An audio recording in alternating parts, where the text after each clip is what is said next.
បងប្អូនអាចសម័យមើលបានអត់នៅកណ្ដាលភ្នំព្រិលដែលសែនត្រជាក់បំផុតនៅប្រទេសរុស្ស៊ីដែលមានសីតុណ្ហភាពហ្នឹងវាធ្លាក់ដល់ដក30 អង្សាសេហើយមានក្រុមបោះតង់ហ្នឹងមានគ្នា9នាក់បាទហើយមានមិត្តភ័ក្តិម្នាក់8នាក់ទៀតហ្នឹង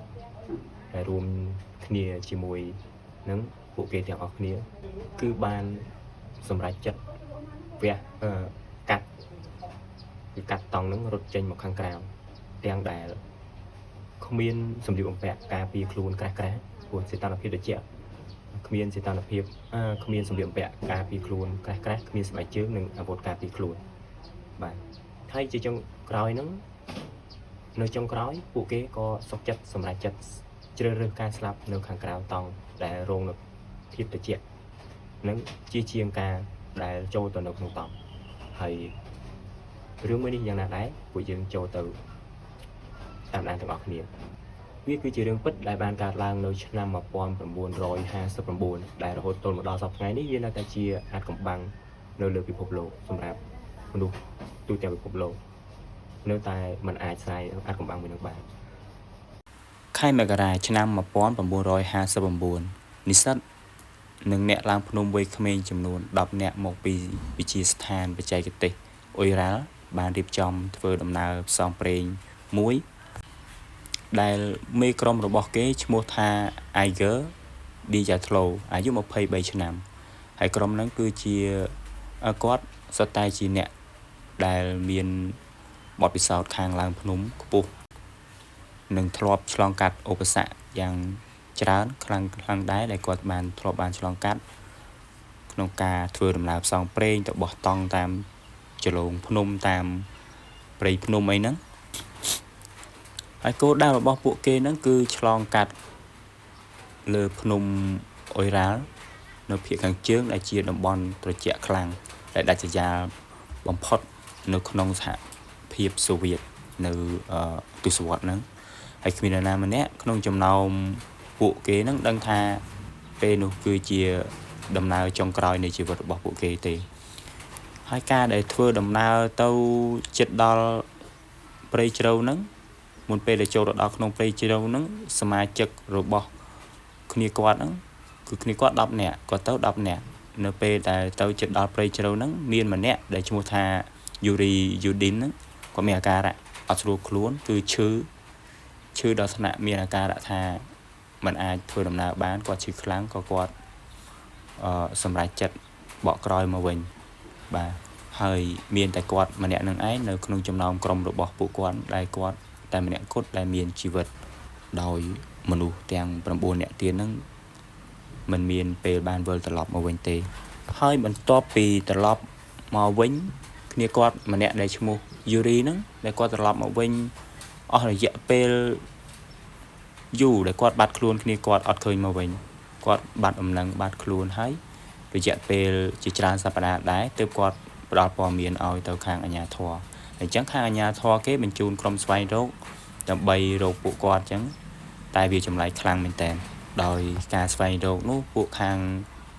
ក្រុមអាជ្ញាធរស្វែងរកឃើញតង់របស់ពួកគាត់នៅឈរនៅទីហ្នឹងឡើយហើយអត់មានស្នាមប្រយុទ្ធមានស្នាមសត្វព្រៃអីចូលមិនមានសញ្ញាការវាយប្រហារពីខាងក្រៅអីទាំងអស់ប៉ុន្តែគេឆ្ងល់ថាតង់របស់គាត់ហ្នឹងត្រូវបានកាត់ជាច្រើនកន្លែងពីខាងក្នុងហើយក៏គេមានកើតជាសំណួរនិងចម្ងល់ភ្លាមនៅពេលហ្នឹងថាហេតុអ្វីបានជាមនុស្សយើងដែលនៅសុកនិងមានសុវត្ថិភាពនៅក្នុងតង់បែរជា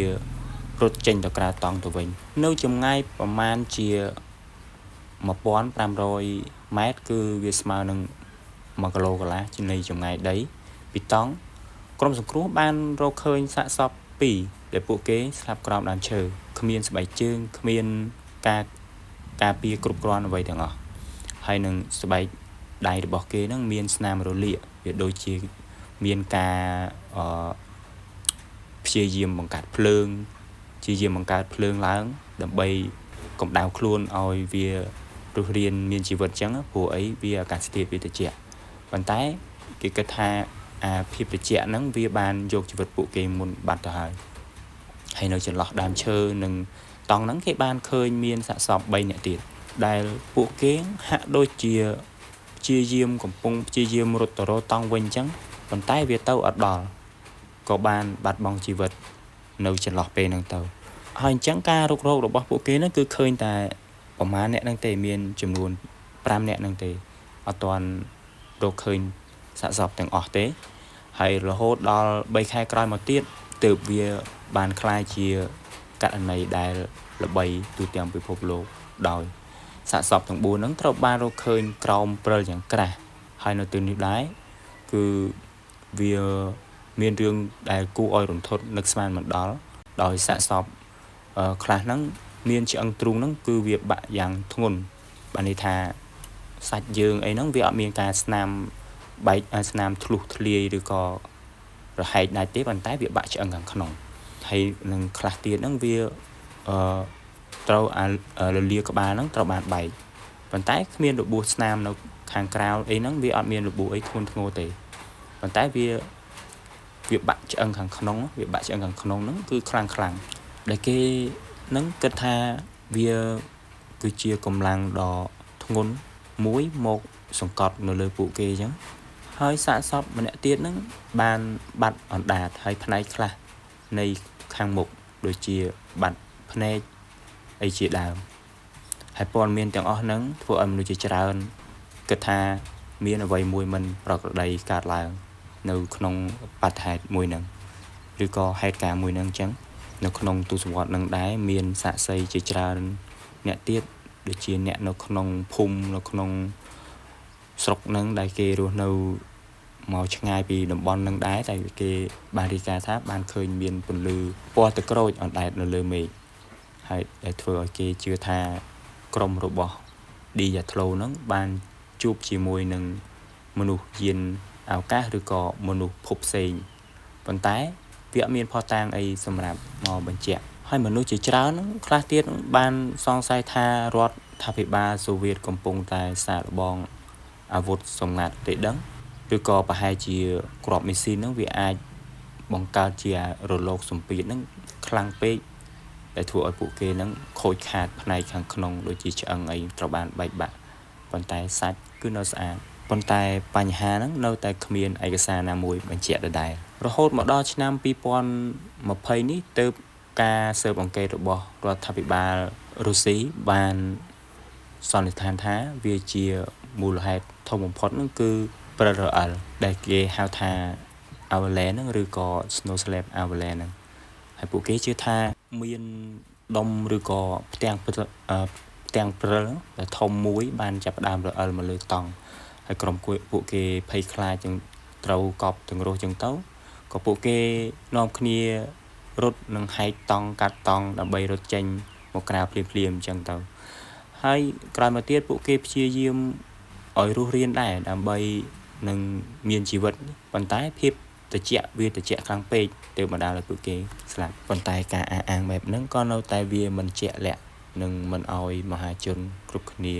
អស់ចិត្តឬក៏អស់មន្ទិលដដែលពីព្រោះចំណុចដែលគេចាប់អារម្មណ៍នឹងយកមកវិភាគហ្នឹងវាចំណុចដែលធំបំផុតហ្នឹងពួកគេទាំង9ហ្នឹងមិនបានរត់ឲ្យចៃដន្យទេហើយពួកគេហ្នឹងរត់ជាក្រុមដែលមានន័យថាពួកគេទាំងអស់គ្នាហ្នឹងជឿថានឹងមានគ្រោះថ្នាក់ធ្ងន់នៅក្បែរតង់ហ្នឹងហើយអ្វីដែល